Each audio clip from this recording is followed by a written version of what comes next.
ദിവസമായി തലസ്ഥാനത്ത് ഒരു മഹാദൗത്യം നടക്കുകയാണ്. ആമയിഴഞ്ചാൻ തോട്ടിൽ വീണ തലസ്ഥാനത്തിന്റെ മാലിന്യവാഹിനിയായ ആമയിഴഞ്ചാൻ തോട്ടിൽ വീണ ജോയി എന്ന 47-കാരനായുള്ള രക്ഷാപ്രവർത്തനം അത് ഇന്നും പുരോഗമിക്കുന്നു. ഇന്ന് 3-ാം ദിവസമാണ്. ഇന്നലെയൊക്കെ നമ്മൾ കണ്ടതാണ് റോബോട്ടിക് സംവിധാനമൊക്കെ ഉപയോഗിച്ചുള്ള രക്ഷാപ്രവർത്തനം. മാലിന്യങ്ങൾ എത്രത്തോളമുണ്ട്. ആമയിഴഞ്ചാൻ തോട് മാധ്യമ ശ്രദ്ധയിൽ, ജനശ്രദ്ധയിൽ വലിയ ചർച്ചയായ 3-ാമത്തെ ദിവസം കൂടിയാണ്. കഴിഞ്ഞ 2 ദിവസവും ഇത് ചർച്ചയായിരുന്നു. നമ്മൾ പരസ്പരമുള്ള പോർവിളികൾ കണ്ടു, റെയിൽവേയും കോർപ്പറേഷനും പ്രതിപക്ഷവും ഭരണപക്ഷവും ഒക്കെ. പക്ഷേ അപ്പോഴും ഇപ്പോഴും ഒരു ജീവൻ അവിടെ ഉണ്ട് എന്നുള്ളതാണ് പ്രധാനപ്പെട്ട കാര്യമായി നമ്മൾ മനസ്സിലാക്കേണ്ടത്. അതിൻ്റെ രക്ഷാപ്രവർത്തനം ഇന്നും തുടരുകയാണ്. ഏറ്റവും കാര്യക്ഷമതയോടെ, ആത്മാർത്ഥതയോടെ ആ മാലിന്യ കുഴിയിലിറങ്ങി ആ ജീവൻ രക്ഷിക്കാനുള്ള ശ്രമം നടത്തുന്ന ജീവനക്കാർ, ഫയർഫോഴ്സ്, NDRF സംഘം, സ്കൂബ ടീമിനെ അഭിനന്ദിക്കാതെ വയ്യ. ആത്മാർത്ഥമായി തന്നെ അത് പറയാതെ വയ്യ. കാരണം അത്രത്തോളം വലിയ പ്രവർത്തനമാണ് കഴിഞ്ഞ 2 ദിവസമായി അവരുടെ ഭാഗത്തുണ്ടാകുന്നത്. ഇന്നായി കാണുന്ന കാഴ്ചകൾ വീണ്ടും തയ്യാറെടുപ്പുകൾ ആരംഭിക്കുകയാണ്. ഇന്നും പ്രത്യേക സംവിധാനങ്ങൾ ഉപയോഗിച്ചുള്ള രക്ഷാപ്രവർത്തനം ഉണ്ടാകുമെന്ന് വേണം മനസ്സിലാക്കാൻ. ഇന്നലെ മാലിന്യത്തിൻ്റെ ഒരു വലിയ പരിധിവരെ ഇന്നലെയും മിനിഞ്ഞാന്നുമായി മാറ്റിയിരുന്നു എന്നാണ് മനസ്സിലാകുന്നത്. ഇന്നും സമാനമായ പ്രവർത്തനത്തിൽ ഏർപ്പെടാനുള്ള എല്ലാ ശ്രമങ്ങളുമാണ് ഇപ്പോൾ ആരംഭിച്ചിരിക്കുന്നത്. നമുക്ക് ദൃശ്യങ്ങളിൽ അത് കാണുകയും ചെയ്യാം. MG മിഥുൻ ചേരുന്നു. മിഥുൻ, എന്താണ് ഇന്നത്തെ ദൗത്യം? ഏത് തരത്തിലാണ് ഇപ്പോൾ ആസൂത്രണം ചെയ്തിരിക്കുന്നത്? ഇത് കഴിഞ്ഞ ദിവസം രാത്രിയോടുകൂടി ഏകദേശം 10 മണിയോടുകൂടി കൊച്ചിയിൽ നിന്നുള്ള നാവികസേന അംഗങ്ങൾ ഇവിടേക്ക് എത്തിയിരുന്നു. അതിനുശേഷം കളക്ടറുമായും ഒപ്പം തന്നെ മേയറുമൊക്കെയായി ഒരു കൂടിയാലോചന നടത്തിയതിനു ശേഷം ഈ സ്ക്വാഡെല്ലാം കൂടി ഒരുമിച്ച്, അതായത് ഈ ഫയർ ആൻഡ് റെസ്ക്യൂ ടീമും ഒപ്പം തന്നെ സ്കൂബ ഡൈവിംഗ് ടീമും NDRFന്റെ അംഗങ്ങളും ഒപ്പം തന്നെ നേവിയുടെ ഈ സംഘാംഗങ്ങളും എല്ലാം കൂടി ഒരുമിച്ച് ചേർന്നൊരു മറ്റൊരു പ്ലാനിലേക്ക് കൂടി കടക്കാനുള്ള തീരുമാനത്തിലേക്കാണ് ഇപ്പോൾ എത്തിയിരിക്കുന്നത്. കാരണം കഴിഞ്ഞ ദിവസവും ഇത്തരത്തിൽ ഏകദേശം 44 മണിക്കൂറിനോടടുത്താകുന്നു ഇത്തരത്തിൽ ജോയി അതിനകത്തേക്ക് അപകടത്തിൽപ്പെട്ടത്. പക്ഷേ ഇതുവരെയും ജോയിയെ കണ്ടെത്താനായിട്ടില്ല എന്നുള്ളതാണ് വളരെ ദുഃഖകരമായിട്ടുള്ള കാര്യം. അതുകൊണ്ട് തന്നെ ജോയിയുടെ അടുക്കലേക്ക് എത്തുന്നതിന് വേണ്ടി സ്കൂബ ടീം പല തവണയായി, അതായത് അപകടം നടന്ന സ്ഥലത്ത് അകത്തേക്ക് പ്രവേശിക്കാൻ ശ്രമിച്ചുവെങ്കിലും 40 മീറ്റർ മാത്രം ദൂരത്തേക്കാണ് അവർക്ക് എത്താൻ സാധിച്ചത്. കാരണം ഈ ടണലിന്റെ ദൂരം, റെയിൽവേയുടെ ആ ടണലിന്റെ ദൂരം 117 മീറ്റർ ഉണ്ട്. ആ 117 മീറ്ററിൽ 40 മീറ്റർ മാത്രമാണ് ആദ്യം സ്കൂബ ഡൈവിംഗ് ടീമിന് എത്താൻ സാധിച്ചത്. പിന്നീടുള്ളത് 3-ാമത്തെ പ്ലാറ്റ്ഫോമിലുള്ള ആ മേഖലയ്ക്ക് അവിടെയുള്ള ഒരു മാൻഹോൾ ഉണ്ട്. ആ മാൻഹോൾ വഴി അകത്തേക്ക് പ്രവേശിക്കാനുള്ള ഒരു നീക്കം നടത്തിയിരുന്നു. പക്ഷെ അവിടെയും 20 മീറ്ററിൽ കൂടുതലേക്ക് പോകാൻ സാധിച്ചില്ല. അത് ഈ മാലിന്യം അത്രത്തോളം അടിഞ്ഞു കിടക്കുന്നുണ്ട്. അത്രത്തോളം ചാക്കുകെട്ടുകളായി അവിടെ മാലിന്യം അടഞ്ഞെടുക്കുന്ന ഒരു സാഹചര്യമുണ്ട്. അതുകൊണ്ട് തന്നെയാണ് ഇത്തരത്തിൽ ചെളിയും നിറഞ്ഞിട്ടുണ്ട്. അതുകൊണ്ട് തന്നെയാണ് ഇത് രക്ഷാപ്രവർത്തനത്തെ വലിയ രീതിയിൽ ബാധിക്കുകയും ചെയ്യുന്നത്. പിന്നീട് 5-ാമത്തെ പ്ലാറ്റ്ഫോമിലുള്ള മാൻഹോൾ അത് കുറച്ചുകൂടി വീതി കൂടിയതാണ്. ഈ 3-നെ അപേക്ഷിച്ച് കുറച്ചുകൂടി വ്യാപ്തിയുള്ളതാണ്. അവിടേക്ക് ഇറങ്ങി 2 സൈഡിലേക്കും, അതായത് അപകടം നടന്ന സ്ഥലത്തേക്കും ഒപ്പം തന്നെ ഇതിന്റെ മറുവശത്തേക്കും പോകുന്നതിന് വേണ്ടി 2 ടീമായിട്ട് തിരിഞ്ഞ് പിന്നീട് പരിശോധനകൾ നടത്തുകയും ചെയ്തു. പക്ഷേ ഇതും കാര്യമായി പിന്നീട് ഫലം കാണുന്നില്ല എന്നുള്ളതാണ്. അവരെ പ്രശംസിക്കാതിരിക്കാൻ വയ്യ. പക്ഷേ ഈ ചെളിയും മാലിന്യവും ഒക്കെ ഇത്രയും അടിഞ്ഞുകൂടി കിടക്കുന്ന സാഹചര്യത്തിൽ അവർക്ക് അവിടേക്ക് പോകാൻ പറ്റാത്തൊരു സ്ഥിതിവിശേഷമുണ്ട്. നിലവിൽ പിന്നീട് വൈകിട്ടോടു കൂടിയാണ് ഈ ഒരു നീക്കത്തിലേക്ക്, അതായത് മോട്ടോർ പമ്പുകൾ ഉപയോഗിച്ചുകൊണ്ട് വെള്ളം വലിയ പ്രഷർ ചെലുത്തി പുറത്തേക്ക് എത്തിക്കാനുള്ള ഒരു നീക്കം നോക്കി. പക്ഷേ അതും ഫലവത്താകുന്നില്ല എന്നുള്ളതാണ്. എന്തായാലും ഇന്ന് ഈ തടയണ കെട്ടിക്കൊണ്ട്, അതായത് ഈ അപകടം നടന്ന 1-ാം പ്ലാറ്റ്ഫോമിന് സമീപമുള്ള അവിടെ തടയണ കെട്ടിക്കൊണ്ട് വെള്ളം ഒഴുകി വരാതെ രീതിയിൽ ആക്കിയതിനു ശേഷം പിന്നീട് മോട്ടോർ ഉപയോഗിച്ചുകൊണ്ട് മറ്റ് ആ ടണലിൽ കൂടെ വെള്ളം അതിശക്തിയായി അകത്തേക്ക് പ്രവേശിക്കുക. ഒപ്പം തന്നെ അതിലോടുകൂടി ഈ മാലിന്യങ്ങൾ മറുവശത്തുകൂടെ പുറത്തേക്ക് വരുമെന്നാണ് പ്രതീക്ഷിക്കുന്നത്. അതാണ് ഇപ്പോൾ അധികൃതരുടെ ഒരു നീക്കം എന്നുള്ളതാണ്. നിലവിൽ ആ ഒരു പ്ലാൻ മാത്രമാണ് ഇപ്പോൾ ഇവർ മുന്നോട്ട് വെക്കുകയും ചെയ്യുന്നത്. എന്തായാലും മഴ പെയ്തിട്ടുണ്ട്. കഴിഞ്ഞ ദിവസം രാത്രിയിലും നല്ല രീതിയിൽ മഴ പെയ്തിട്ടുണ്ടായിരുന്നു. ഇന്നും സമാനമായ രീതിയിൽ ഇപ്പോൾ നഗരത്തിൽ ഇപ്പോൾ മഴ അനുഭവപ്പെടുന്നുണ്ട്. ഈ മഴ ഏതെങ്കിലും തരത്തിൽ പ്രതികൂലമായി ഇതിനെ ബാധിക്കുമോ രക്ഷാപ്രവർത്തനത്തെ എന്നുള്ളതാണ്. എന്തായാലും വാട്ടർ ലെവൽ കൂടിക്കിടക്കണം എന്നുള്ളതാണ് ഇപ്പോൾ അവർ പറയുന്നത്. നിലവിൽ അകത്തേക്ക് വെള്ളത്തിന്റെ തോത് വളരെ കുറവാണ്. അതുകൊണ്ട് തന്നെ ചെളിയും ഈ പറയുന്ന മാലിന്യവും മാത്രമാണ് അവിടെ ഏറ്റവും കൂടുതലായിട്ട് അകത്തുള്ളത്. അതുകൊണ്ട് തന്നെ ഒഴുക്കില്ല. ആ സാഹചര്യത്തിലാണ് ഈ മാലിന്യം കൂടുതൽ കിടക്കുന്നതുകൊണ്ട് തന്നെ അത് എടുത്തു മാറ്റാനുള്ള ബുദ്ധിമുട്ടും അവർ പറയുകയും ചെയ്തിരിക്കുന്നത്. എന്തായാലും നിലവിൽ രാവിലെ ഇപ്പോൾ വീണ്ടും തെരച്ചിലുമായി ബന്ധപ്പെട്ടുള്ള കാര്യങ്ങളിലേക്ക് അവർ കടക്കുകയാണ്. NDRFന്റെ സേനാംഗങ്ങളുണ്ട്, 30 അംഗ ടീമുണ്ട്. ഒപ്പം തന്നെ സ്കൂബ ഡൈവിങ്ങിന്റെ 3 ടീമുകളുണ്ട്. ഒപ്പം തന്നെ ഫയർ ആൻഡ് റെസ്ക്യൂവിന്റെ വിവിധ സ്റ്റേഷനുകളിൽ നിന്നുള്ള വിവിധ യൂണിറ്റുകളിൽ നിന്നുള്ള ഫയർ ആൻഡ് റെസ്ക്യൂവിന്റെ ടീമുകളുണ്ട്. ഇവരെല്ലാം തന്നെ കഴിഞ്ഞ 44 മണിക്കൂറുകളായി ജോയി എന്ന വ്യക്തിയെ കണ്ടെത്തുന്നതിന് വേണ്ടി പരിശ്രമിച്ചുകൊണ്ടിരിക്കുകയാണ്. അത് ഇന്നത്തോടു കൂടി തന്നെ അതിനൊരു ഫലം ഉണ്ടാക്കാണമെന്ന് തന്നെയാണ് അവർ പ്രതീക്ഷിക്കുന്നത്. എന്തായാലും മറ്റൊരു പ്രധാനപ്പെട്ട കാര്യം, ഈ പറയുന്ന സമയത്ത് ഈ അപകടം നടന്ന 10:50 കൂടിയാണ്, ശനിയാഴ്ച 10:50 കൂടിയാണ് ഈ അപകടം ഉണ്ടാകുന്നത്. അതിനുശേഷം 1 മണിക്കൂറിന് ശേഷമാണ് ഈ പറയുന്ന 3ാമത്തെ മാൻഹോളിലൊക്കെ ബാരിക്കേഡുകൾ വെക്കുന്നത്. ഒപ്പം തന്നെ തടയിടാൻ ശ്രമിക്കുകയും ചെയ്തത്. പക്ഷെ അതിനു മുമ്പ് തന്നെ ആ സമയത്ത് വലിയ രീതിയിൽ ഒഴുക്കുണ്ടായിരുന്നു. ആ ഒഴുക്കിനെ തുടർന്ന് മറുവശത്തേക്ക് പോയിട്ടുണ്ടാകാമെന്നുള്ള നിഗമനം കൂടിയുണ്ട്. എന്തായാലും അതിന്റെ അടിസ്ഥാനത്തിൽ മറ്റ് വശങ്ങളിലൂടെ ഇന്ന് പരിശോധന നടത്താനായിരിക്കും എന്തായാലും തീരുമാനം എന്നാണ് മനസ്സിലാക്കാൻ സാധിച്ചത്. അതേസമയം വലിയ രീതിയിലുള്ള വാദപ്രതിവാദങ്ങൾ കൂടി കഴിഞ്ഞ ദിവസം സാക്ഷ്യം വഹിച്ചിരുന്നു. കാരണം ജോയിയെ കണ്ടെത്താനാകാത്ത സാഹചര്യത്തിൽ കൂടി കോർപ്പറേഷനും റെയിൽവേയും പ്രതിപക്ഷവും തമ്മിൽ വലിയ രീതിയിൽ വാക്കേറ്റവും വാദപ്രതിവാദങ്ങൾ ഒപ്പം തന്നെ വിമർശനങ്ങൾ ഉന്നയിക്കുന്നതെല്ലാം തന്നെ കഴിഞ്ഞ ദിവസം കാണുകയും ചെയ്തു. എന്തായാലും കോർപ്പറേഷന്റെ വീഴ്ചയാണ് എന്നാണ് റെയിൽവേ അധികൃതർ വ്യക്തമാക്കുന്നത്. തങ്ങൾക്കിതിൽ യാതൊരുവിധ നടപടിയും സ്വീകരിക്കാനില്ല. ഇതിന്റെ ഉത്തരവാദിത്തം ഈ പറയുന്ന കോർപ്പറേഷനാണുള്ളത്. കോർപ്പറേഷന്റെ ഭാഗത്തു നിന്ന് വിവിധ നഗരപ്രദേശങ്ങളിലെ വിവിധ ഭാഗങ്ങളിൽ നിന്ന് ഒഴുകിയെത്തുന്ന വേസ്റ്റാണ്, മാലിന്യങ്ങളാണ്. അവയെല്ലാം തന്നെ ഈ ടണലിനകത്തേക്ക് കയറി എന്ന് പറയുന്നത് എവിടെ നിന്നാണ് വേസ്റ്റ് വന്നതെന്നുള്ള കാര്യമാണ് നോക്കേണ്ടത്. ഇതിനകത്തേക്ക് വന്നതിന്റെ കാര്യത്തെക്കുറിച്ച് തങ്ങൾക്കറിയില്ല. തങ്ങൾക്ക് ഇത് സംബന്ധിച്ച് കോർപ്പറേഷന് ഇതിന്റെ ക്ലീനിങ് പ്രോസസിന്റെ ചാർജ് നൽകണം, അനുമതി നൽകണമെന്ന് ആവശ്യപ്പെട്ടുകൊണ്ട് മേയറുടെ ഒരു കത്ത് പോലും ലഭ്യമായിട്ടില്ല. അതേസമയം ഇത്തരത്തിൽ ഈ മാലിന്യം നീക്കം ചെയ്യുന്നതിന് വേണ്ടി നടപടി സ്വീകരിക്കണമെന്ന് ആവശ്യപ്പെട്ടുകൊണ്ടുള്ള കത്തുകൾ കോർപ്പറേഷന്റെ ഭാഗത്തുനിന്ന് ലഭിച്ചു എന്നും കൂടി കഴിഞ്ഞ ദിവസം ADRM വ്യക്തമാക്കുകയും ചെയ്തു. പിന്നീട് DRM അതേ നിലപാട് തന്നെ സ്വീകരിക്കുകയായിരുന്നു. റെയിൽവേയുടെ വിശദീകരണം വന്നതിന് ശേഷം, മറുപടി വന്നതിന് ശേഷം അതിനായി കോർപ്പറേഷന്റെ ഭാഗത്തു നിന്ന് മേയർ രാജേന്ദ്രൻ തന്നെ ഇതെല്ലാം തള്ളി രംഗത്ത് വരികയും ചെയ്തു. അതായത് തങ്ങൾ കോർപ്പറേഷൻ അനുമതി നൽകണമെന്ന് ആവശ്യപ്പെട്ടുകൊണ്ട് കത്ത് നൽകിയിട്ടില്ല, താനത് എവിടെയും പറഞ്ഞിട്ടില്ല. പക്ഷേ റെയിൽവേ ഈ ഒരു മാലിന്യം നീക്കം ചെയ്യണം തുടങ്ങിയ ആവശ്യപ്പെട്ട് നിരവധി തവണ കത്തുകൾ അയച്ചിട്ടുണ്ട്. അത് റിട്ടേണായി നൽകിയിട്ടുള്ളതാണ്. അതിന്റെ രേഖകൾ കാണിക്കാൻ തയ്യാറാണ്. കൂടാതെ റെയിൽവേയുടെ ഭാഗത്തു നിന്ന് യാതൊരുവിധ മാലിന്യങ്ങളും ഇതിലേക്ക് നിക്ഷേപിക്കുന്നില്ല എന്നാണ് പറയുന്നത്. പക്ഷെ അത് കഴിഞ്ഞ ദിവസം കൂടി ഈ ഒരു റോബോട്ടിക് സംവിധാനം ഉപയോഗിച്ചുകൊണ്ട് ഒരു ശ്രമം നടത്തിയ സമയത്ത് കൂടി റെയിൽ നീർ എന്ന് പറയുന്ന വെള്ളം അത് റെയിൽവേ സ്റ്റേഷനിൽ മാത്രമാണ് കിട്ടുന്നത്. അത്തരത്തിൽ നിരവധി കുപ്പികൾ അതിനകത്ത് നിന്ന് കണ്ടെത്തിയിരുന്നു, ചക്കുകെട്ട് കണ്ടെത്തിയിരുന്നു. ഒപ്പം തന്നെ മനുഷ്യ വിസർജ്യം ഒഴുക്കുന്നത് പോലും അതിലേക്കാണ്. അവിടുത്തെ ബാത്റൂം കേന്ദ്രീകരിച്ചുള്ള അതിന്റെ പൈപ്പുകൾ ചെന്നെത്തുന്നത് ഈ ഒരു ടണലിലേക്കാണ് എന്നുള്ളതാണ് മേയർ അടക്കം ആരോപിക്കുകയും ചെയ്തത്. അതിന്റെ ദൃശ്യങ്ങൾ കൂടി കഴിഞ്ഞ ദിവസം കണ്ടതല്ലേ എന്നുള്ള ചോദ്യം കൂടി മാധ്യമങ്ങൾക്ക് മുന്നിലേക്ക് മേയർ വയ്ക്കുകയും ചെയ്തു. അത്തരത്തിൽ ഇനി നിയമപരമായി മുന്നോട്ട് പോവുക എന്നുള്ളൊരു ലക്ഷ്യമാണ് കോർപ്പറേഷനുമായി ബന്ധപ്പെട്ട് കാണുന്നത്. എന്തായാലും പ്രതിപക്ഷവും റെയിൽവേയും ഒക്കെ കോർപ്പറേഷനെ തള്ളി പറയുന്നു. അതേസമയം ഈ വീഴ്ച പറ്റിയത് തങ്ങൾക്കല്ല എന്നുള്ള നിലപാടിലേക്ക് കോർപ്പറേഷൻ എത്തുകയും ചെയ്തു. ആരാണ് ഇതിൽ ഉത്തരവാദി എന്നുള്ളതാണ് ഏറ്റവും പ്രധാനമായി നമ്മൾ നോക്കേണ്ടത്. അല്ലെങ്കിൽ ആ ഒരു ചോദ്യമാണ്.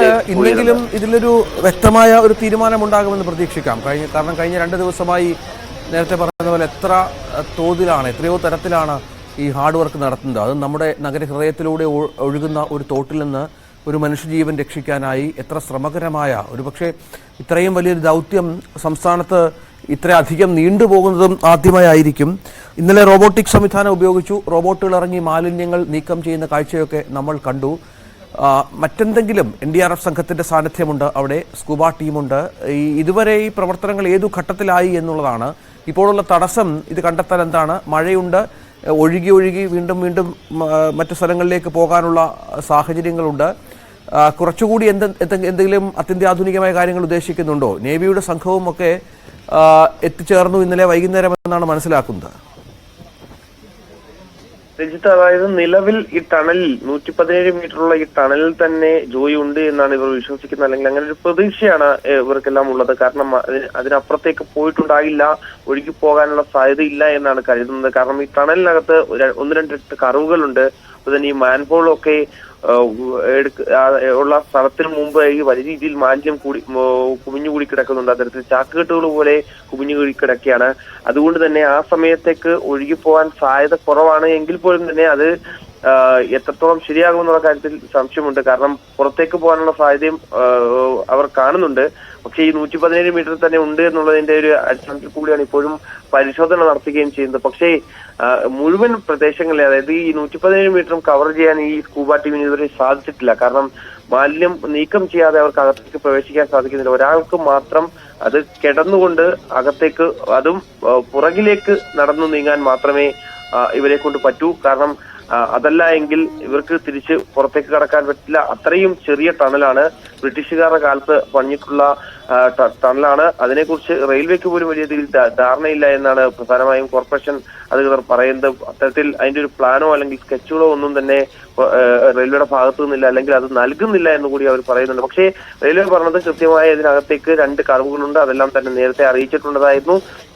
2 മാൻഹോളുകളുണ്ട്. ഈ 117 മീറ്ററിൽ അതിന്റെ വ്യാപ്തി കൂടുന്നത് ഈ 5ാമത്തെ മാൻഹോളിലത്തെയാണ്. അതിന്റെ അടക്കം വിശദാംശങ്ങൾ നൽകിയിട്ടുണ്ട് എന്നാണ് റെയിൽവേ പറയുന്നത്. എന്തായാലും നിലവിൽ ഈ വാദപ്രതിവാദങ്ങൾ നടക്കുന്നുണ്ട്. ഇന്ന് വീണ്ടും ഈ മഴ ഇപ്പോൾ പെയ്യുന്നത്, അതൊരു അവർ കാണുന്നത് കുറച്ച് വാട്ടർ ലെവൽ കൂടുന്നത് നല്ലതാണ്. കൂടുതൽ കുറച്ചുകൂടി ഒഴുക്കുണ്ടാകുന്ന സമയത്ത് കുറച്ചുകൂടി മാലിന്യങ്ങൾ പുറത്തേക്ക് വരാനുള്ള സാധ്യതയുണ്ട്. കൂടാതെ വലിയ, അതായത് ഈ പലയിടത്തു നിന്ന് ഈ വാട്ടർ അതോറിറ്റിയുടെ പലയിടത്തു നിന്നുള്ള യൂണിറ്റുകളിൽ നിന്നുള്ള പമ്പുകൾ എത്തിച്ച്, കൂടുതൽ പവർ ഉള്ള പമ്പുകൾ എത്തിച്ച് അവിടെ നിന്ന്, അതായത് ഈ മെയിൻ അപകടം നടന്ന ആ 1ാമത്തെ പ്ലാറ്റ്ഫോമിന്റെ സമീപത്ത് നിന്ന് തടയണ കെട്ടിക്കൊണ്ട് അകത്തേക്ക് വെള്ളം അടിച്ചു കയറ്റി ഇനി ഈ മാലിന്യം പുറത്തേക്ക് എത്തിക്കുക എന്നുള്ള ഒരു ലക്ഷ്യമാണ് ഇപ്പോൾ എന്തായാലും നിലവിലുള്ളത്. ഇത് സംബന്ധിച്ചുള്ള ധാരണയിലേക്കാണ് എത്തിയിരിക്കുന്നത് എന്നുള്ളത് മനസ്സിലാക്കാൻ ശ്രമിക്കുന്നത്. ഒപ്പം തന്നെ മറുവശത്തേക്ക് പോയിട്ടുണ്ട് എങ്കിൽ ആ പ്രദേശങ്ങളിൽ കൂടി തെരച്ചിൽ നടത്താനുള്ള ഒരു നീക്കം കൂടി ഈ ഒരു ഘട്ടത്തിലുണ്ട്. രഞ്ജിത്ത്, അതാണ് സാഹചര്യം. ഇന്നിപ്പോൾ ദൗത്യം വീണ്ടും ആരംഭിച്ചിരിക്കുകയാണ്. അത് ഏതാനും നിമിഷങ്ങൾക്കകം തന്നെ അതിന് പൂർണ്ണ സജ്ജമായി തന്നെ ഇപ്പോൾ അതിൻ്റെ തയ്യാറെടുപ്പുകൾ അവർ ആരംഭിച്ചു കഴിഞ്ഞു. പുതിയ പുതിയ ആധുനിക സംവിധാനങ്ങൾ ഉപയോഗിച്ച് ഈ മാലിന്യം നീക്കം ചെയ്യുക എന്നുള്ളതാണ് ഏറ്റവും പ്രധാന വെല്ലുവിളി. അത്രത്തോളം മാലിന്യങ്ങൾ, നേരത്തെ പറഞ്ഞതുപോലെ 4 മീറ്ററോളം പൊക്കത്തിൽ മാലിന്യം ഇതിൻ്റെ അടിയിൽ കെട്ടിക്കിടപ്പുണ്ട് എന്നുള്ള വിവരങ്ങളൊക്കെ നമ്മളിപ്പോഴാണ് പുറത്തു വരുന്നത്. നമുക്ക് ദൃശ്യങ്ങൾ കാണാം. ആ മാലിന്യത്തിലൂടെ നീങ്ങുന്ന രക്ഷാപ്രവർത്തകരുടെയൊക്കെ കാഴ്ചകൾ ഇന്നലെ നമ്മുടെ കേരളം വല്ലാത്ത തരത്തിലുള്ള ദുഃഖത്തോടെ, വിഷമത്തോടെ ആണ് നമ്മൾ കണ്ടത് എന്നുകൂടി. മനുഷ്യരാണ് ഇറങ്ങുന്നത്, റോബോട്ടുകളല്ല, മനുഷ്യരാണ് ആദ്യം മുതൽ തന്നെ ഇവിടെ ഇറങ്ങി ഈ മാലിന്യ കൂമ്പാരത്തിൽ, ഈ മാലിന്യ കുളത്തിൽ, നഗരത്തിലെ മുഴുവൻ മാലിന്യങ്ങളും പേറുന്ന ഈ തോട്ടിലിറങ്ങി ഇത്ര വലിയ പ്രവർത്തനങ്ങൾ നടത്തുന്നത് എന്നുള്ളതാണ്. അവരുടെ ആത്മാർത്ഥതയെ ആ തരത്തിലാണ് നമ്മൾ കാണുകയും ചെയ്യേണ്ടത്. ഇപ്പോൾ ഇന്നും സമാനമായി തന്നെ കാര്യങ്ങൾ മുന്നോട്ട് നീക്കേണ്ടി വരും. ഈ ജോയി എവിടെയാണ് എന്നത് സംബന്ധിച്ച് കൃത്യമായ ഒരു വിവരം നമുക്ക് കാണാം. ഈ ഭരണാധികാരികളൊക്കെ, മേയറും MLAയും മന്ത്രിമാരും പ്രതിപക്ഷ നേതാവുമൊക്കെ പുറത്തു നിന്നുള്ള വർത്തമാനങ്ങളാണ് ഇന്നലെ മുതൽ തന്നെ. പക്ഷേ ഇത് ഇറങ്ങി പ്രവർത്തിക്കുന്ന ഒരുപാട് തൊഴിലാളികളെ കൂടി, അല്ലെങ്കിൽ ഇതുമായി ബന്ധപ്പെട്ട് പ്രവർത്തിക്കുന്ന ജീവനക്കാരെ കൂടി, സ്കൂബ ടീമുണ്ട്, ഫയർഫോഴ്സിൻ്റെ ടീമുണ്ട്, നഗരസഭയുടെ ടീമുണ്ട്, ഒപ്പം NDRFൻ്റെ സംഘമുണ്ട്, നേവിയുടെ ആളുകളുണ്ട്. അവരൊക്കെ അത്രത്തോളം ആത്മാർത്ഥമായി തന്നെ ഈ മാലിന്യ കുഴിയിൽ, ഈ മാലിന്യ കൂമ്പാരത്തിൽ ഇറങ്ങി പലതരത്തിലുള്ള നീക്കങ്ങൾ നടത്തുന്നുണ്ട് എന്നുള്ളതാണ്. ഇന്നലെ മെഡിക്കൽ സംഘമുണ്ടായിരുന്നു. ഇവർക്കുള്ള മരുന്നുകൾ നൽകിയിരുന്നു. രോഗപ്രതിരോധ ശേഷി വർദ്ധിപ്പിക്കാനുള്ള മരുന്നുകൾ നൽകിയിരുന്നു. വൈറസുകളുണ്ട്, ബാക്ടീരിയകളുണ്ട്, അങ്ങനെ എത്രത്തോളം ഭീകരാവസ്ഥയിലാണ് അവർ ജോലി ചെയ്തത് എന്നുകൂടി ഇതിനോട് ചേർത്ത് വായിക്കേണ്ടി വരും. മിഥുൻ, ഇന്നലെയുള്ള തയ്യാറെടുപ്പുകളിൽ എവിടെയാണ് ഈ പ്രശ്നങ്ങളുള്ളത് എന്നുള്ളതുമുണ്ടല്ലോ. ഈ മാലിന്യ കൂമ്പാരമുണ്ട്. ഒപ്പം ഈ ഇന്നലെ നമ്മൾ മനസ്സിലാക്കുന്നത് റെയിൽവേയുടെ പല സ്ഥലങ്ങളിലും റെയിൽവേയുടെ മാൻ ഹോളുകളിലടക്കമുള്ള പരിശോധന ഉണ്ടായിരുന്നു. അങ്ങോട്ടേക്ക് ഒഴുകിപ്പോയി കാണുമോ എന്നുള്ള പ്രശ്നമുണ്ടായിരുന്നു. അതിനപ്പുറം മറ്റെന്തെങ്കിലും സംശയങ്ങൾ നിലനിൽക്കുന്നുണ്ടോ?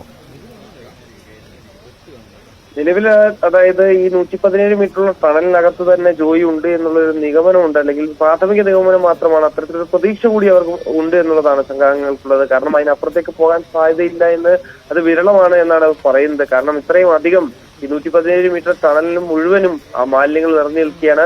ചെളിയുണ്ട്, ചെളിയും കുമിഞ്ഞു കൂടി നിൽക്കുകയാണ്. അത്രയും ചെറിയ ടണൽ പൊക്കത്തിൽ, അതിന്റെ ആ ഒരു ടണലിന്റെ അത്രയും പൊക്കത്തോളം മാലിന്യങ്ങൾ അടിഞ്ഞുകൂടി കിടക്കുന്നുണ്ട്. ഒപ്പം തന്നെ വാട്ടർ ലെവൽ കുറഞ്ഞത്, അതായത് കഴിഞ്ഞ ദിവസം ഈ ഒഴുക്ക് കുറഞ്ഞത് ഈ മാലിന്യം നീക്കം ചെയ്യുന്ന വലിയ രീതിയിൽ തടസ്സപ്പെടുത്തുന്നുണ്ടായിരുന്നു. ഒപ്പം തന്നെ ഈ സ്കൂബ ടീമിനെ ഫ്രണ്ടിലേക്ക് പോകണമെങ്കിൽ നടന്ന് മുന്നിലേക്ക് നീങ്ങണമെങ്കിലൊക്കെ തന്നെ ഈ മാലിന്യം മാറ്റിയാലേ പോകാൻ പറ്റൂ. അത് ചാക്കുകെട്ടുകളായി നിൽക്കുന്ന ഒരു സിറ്റുവേഷനുണ്ട്. കൂടാതെ തന്നെ ചെളി രൂപപ്പെട്ടിട്ടുണ്ട്. അതുകൊണ്ട് തന്നെ ഈ പരിസരത്ത് എവിടെയെങ്കിലും ഈ കഴിഞ്ഞ ദിവസം ഈ റോബോട്ടിക് സംവിധാനം ഉപയോഗിച്ചുകൊണ്ട് അതിന്റെ മോണിറ്ററിംഗ് സംവിധാനം ഉപയോഗിച്ചൊക്കെ ക്യാമറ ഇറക്കി അതിന്റെ ദൃശ്യങ്ങളൊക്കെ പുറത്തു വരികയും ചെയ്തിരുന്നു. അപ്പോൾ ആ ക്യാമറ ഉപയോഗിച്ച് കണ്ടെത്തിയ ആ ദൃശ്യം പിന്നീട് തെറ്റാണെന്ന് ഈ സ്കൂബ ടീം തന്നെ സ്ഥിരീകരിക്കുകയും ചെയ്തിരുന്നു. അത് ചാക്കുകെട്ടുകളാണ് എന്നുള്ളതാണ് പിന്നീട് സ്ഥിരീകരണം നടത്തുകയും ചെയ്തത്. എന്തായാലും അതിനുശേഷം പിന്നീട് ഈ മൂന്നാമത്തെ മാൻഹോളില് അഞ്ചാമത്തെ മാൻഹോളിലെയും അവിടെയും മോട്ടോർ ഘടിപ്പിച്ച് അവിടെ നിന്ന് വെള്ളം പമ്പ് ചെയ്ത്, അതായത് ഈ ചെളി പുറത്തേക്ക് എത്തിക്കുന്നതിന് വേണ്ടി പമ്പ് ചെയ്ത് പുറത്തേക്ക് എത്തിക്കാനുള്ള ഒരു നടപടി സ്വീകരിച്ചു. അതിനുശേഷം സ്കൂബ ടീം അവിടേക്ക് ഇറങ്ങി രണ്ട് വശത്തേക്കും, അതായത് അപകടം നടന്ന വശത്തേക്കും ഒപ്പം തന്നെ മറുവശത്തേക്കും ഈ പവർ ഹൗസ് റോഡിന്റെ മറുവശത്തേക്കും സ്കൂബ ടീം ഇറങ്ങി തെരച്ചിൽ നടത്തി. ഒരു അവസാനവട്ട തെരച്ചിൽ എന്ന രീതിയിൽ മുഴുവൻ പ്രദേശങ്ങളിലേക്കും എത്താൻ അവർ ശ്രമിക്കുകയും ചെയ്തു. പക്ഷേ അവിടെയൊന്നും തന്നെ ജോയിയെ കണ്ടെത്താനായില്ല എന്നുള്ളതാണ്. ചെളി നിറഞ്ഞു കിടക്കുന്നതാണ്. അതുകൊണ്ട് തന്നെ താഴേക്ക് എവിടെയെങ്കിലും കുടുങ്ങി കിടപ്പുണ്ടോ എന്നതടക്കം പരിശോധിക്കുന്നുണ്ട്. പക്ഷേ അത് കഴിഞ്ഞ ദിവസവും മുഴുവൻ പരിശോധിച്ചിട്ടും സാധ്യമായില്ല. ഇനിയുള്ളത് പ്രധാനമായും ഉള്ളത് ഈ മാലിന്യം നീക്കം ചെയ്താൽ മാത്രമേ അതിനകത്തേക്ക് പ്രവേശിക്കാനാകൂ എന്നുള്ളൊരു നിലപാടിലാണ് സ്കൂബ ടീം ഉള്ളത്. 7 മണിയോടുകൂടി, കഴിഞ്ഞ ദിവസം 7 മണിയോടുകൂടി അവരുടെ തെരച്ചിൽ അവസാനിപ്പിച്ചിട്ടും താൽക്കാലികമായി പിന്നീട് NDRFന്റെ നേതൃത്വത്തിൽ പരിശോധന വീണ്ടും നടക്കുന്നുണ്ടായിരുന്നു. മോട്ടോർ ഉപയോഗിച്ചുകൊണ്ട് തന്നെ വെള്ളം പമ്പ് ചെയ്ത് പുറത്തെത്തിക്കാനുള്ള ശ്രമങ്ങൾ ആ സമയത്തും പുരോഗമിക്കുന്നുണ്ടായിരുന്നു. രാത്രി 9:30 കൂടിയാണ് നേവി സംഘം എത്തിയത്. നേവി സംഘം എത്തി കളക്ടറും ഒപ്പം തന്നെ മേയറും മറ്റ് ജനപ്രതിനിധികളും ഒക്കെയായി കൂടിയാലോചനകൾ നടത്തി. ഏകദേശം അരമണിക്കൂർ നീണ്ടുനിന്ന ഒരു കൂടിയാലോചനക്കൊടുവിലാണ് ഇത്തരത്തിൽ പമ്പ് ചെയ്ത് പുറത്തേക്ക് എത്തിക്കുക, മാലിന്യം നീക്കം ചെയ്യുക, അതിനുവേണ്ടിയുള്ള അത്രയും ഹൈ പവറുള്ള പമ്പുകൾ എത്തിക്കാനുള്ള ഒരു നിർദ്ദേശം നൽകിയിട്ടുണ്ട്. അത് ഇന്ന് രാവിലെ കൂടി എത്തുമെന്നാണ് അധികൃതർ അറിയിക്കുകയും ചെയ്തിരിക്കുന്നത്. ആ ഒരു നീക്കത്തിലേക്കാണ് ഇപ്പോൾ പോകുന്നത്. ഒപ്പം തന്നെ മറുവശത്ത് ഉള്ള സ്ഥലങ്ങളിലേക്ക് ഒരുപക്ഷെ ഒഴുകിപ്പോയിട്ടുണ്ടോ ആ സമയത്ത് എന്നുള്ളതടക്കം പരിശോധിക്കുന്നുണ്ട്. അതിനുവേണ്ടി നിർദ്ദേശം നൽകുകയും ചെയ്തിട്ടുണ്ട്. ഏതായാലും മനുഷ്യസാധ്യമായിട്ടുള്ള എല്ലാ സേവനങ്ങളും ലഭ്യമാക്കിക്കൊണ്ട് ജോയിയെ കണ്ടെത്തുന്നതിന് വേണ്ടിയുള്ള ശ്രമം ഇപ്പോഴും 44 മണിക്കൂർ കഴിയുമ്പോഴും തുടരുകയാണ് എന്നുള്ളതാണ്. എന്തായാലും നേരത്തെ സൂചിപ്പിച്ചതുപോലെ തന്നെ ഫയർ ആൻഡ് റെസ്ക്യൂവിന്റെ ആകട്ടെ, സ്കൂബ ഡൈവിംഗ് ടീമിന്റെ ആവട്ടെ, NDRFന്റെ ടീമിന്റെ ആകട്ടെ, എല്ലാവരുടെയും ഒത്തൊരുമയോടുള്ള ഒരു സഹകരണം അത് വലിയ രീതിയിൽ ഈ ദുഷ്കരമായ ഈ ഒരു പ്രവൃത്തിയെ ജോയിയെ കണ്ടെത്തുന്നതിന് വേണ്ടി അവർ ഒന്നടങ്കം അതിലേക്ക് ഇറങ്ങുന്ന കാഴ്ച നമുക്ക് കാണാൻ സാധിക്കുന്നു. രോഗപ്രതിരോധത്തിന് വേണ്ടിയുള്ള എല്ലാ സജ്ജീകരണങ്ങളും ഇവിടെ ഏർപ്പെടുത്തിയിട്ടുണ്ടായിരുന്നു. എങ്കിൽ പോലും തന്നെ നമ്മൾ ഈ ദൃശ്യങ്ങൾ നമ്മളെ തന്നെ വളരെയധികം നടക്കുന്ന ഒരു ദൃശ്യങ്ങൾ തന്നെയാണ്. കാരണം അത്രയധികം മാലിന്യമുണ്ട്. അവിടേക്ക് ആരും ഇറങ്ങാൻ മടിക്കുന്ന സ്ഥലങ്ങളിലാണ് ഇവർ ഇറങ്ങി ഇത്രയും ദുഷ്കരമായിട്ടുള്ള ഒരു പ്രവൃത്തിയിൽ ഏർപ്പെട്ടിരിക്കുന്നത്. ജോയിയെ കണ്ടെത്താനാകുമെന്നുള്ള പ്രതീക്ഷയിൽ തന്നെയാണ് അവർ ഇപ്പോഴും മുന്നോട്ട് പോകുന്നത്. എന്തായാലും ഇന്ന് തന്നെ അത് സാധ്യമാകുമെന്ന് തന്നെയാണ് നമ്മളും പ്രതീക്ഷിക്കുന്നത്. രാവിലെയോടുകൂടി ഇപ്പോൾ ഇവിടെ മഴ പെയ്യുന്നുണ്ട്. ഒപ്പം തന്നെ ആ വെള്ളത്തിന്റെ തോത് കൂടുന്നത് നല്ലതാണെന്നാണ് ഇവർ പറയുന്നത്. കാരണം ഒഴുക്കുള്ളപ്പോൾ ചെറിയ രീതിയിൽ മാലിന്യങ്ങൾ പുറത്തേക്ക് പോകാനുള്ള സാധ്യതയുണ്ട്. ഒപ്പം തന്നെ ആ സമയത്ത് എവിടെയെങ്കിലും കുടുങ്ങി കിടപ്പുണ്ട് എങ്കിൽ ആ സമയത്ത് ജോയിയും പുറത്തേക്ക് വരുമെന്നുള്ള ഒരു പ്രതീക്ഷയുണ്ടോ, ഒഴുകി എത്താൻ സാധ്യതയുണ്ട് എന്നാണ് ഇവർ കരുതി ചെയ്യുന്നത്. അതിനുവേണ്ടി മൂന്നാമത്തെയും അഞ്ചാമത്തെയും പ്ലാറ്റ്ഫോമുകളിലുള്ള ഈ മാൻഹോളുകളിലും ഈ സ്കൂബ ടീമും ഒപ്പം NDRFന്റെ നേതൃത്വത്തിൽ പരിശോധന തുടങ്ങിയിരിക്കുകയാണ് രജിത്തപ്പോൾ. അതാണ് സാഹചര്യം. ഇപ്പോൾ മാൻഹോളിലും മറ്റുമായുള്ള പരിശോധനകൾ സ്കൂബ ടീമും NDRF സംഘവും നേവിയും അടക്കം ആരംഭിക്കുമെന്നാണ് മനസ്സിലാക്കേണ്ടത്. ഇന്നും സജീവമായി തന്നെ ഇതുമായി ബന്ധപ്പെട്ട തെരച്ചിൽ തുടരും. അല്പസമയത്തിനകം തന്നെ ആരംഭിക്കും. ഏതായാലും 3-ാം ദിവസമാണ് ഈ ദൗത്യം ഈ തരത്തിൽ മുന്നോട്ട് പോകുന്നത് എന്നുള്ളതാണ്. MG മിഥുനാണ് വിവരങ്ങൾ പങ്കുവച്ചുകൊണ്ടിരിക്കുന്നത്. നമ്മൾ കഴിഞ്ഞ 2 ദിവസമായി ഈ കാഴ്ചകൾ കാണുന്നുണ്ട്. വല്ലാത്ത തരത്തിലുള്ള കാഴ്ചകൾ കാണുന്നുണ്ട്. ഒരു ജീവൻ ഏതെങ്കിലും തരത്തിൽ പുറത്തെത്തിക്കാനുള്ള ശ്രമങ്ങൾ പുരോഗമിക്കുന്നുണ്ട്. അതിൻ്റെ വാർത്തകളിൽ തന്നെ നമുക്ക് നിൽക്കാം. ഒപ്പം കോപ്പ അമേരിക്കയുമായി ബന്ധപ്പെട്ട വാർത്തകൾ ഉണ്ട്, മഴയുടെ വാർത്തകളുണ്ട്. മഴ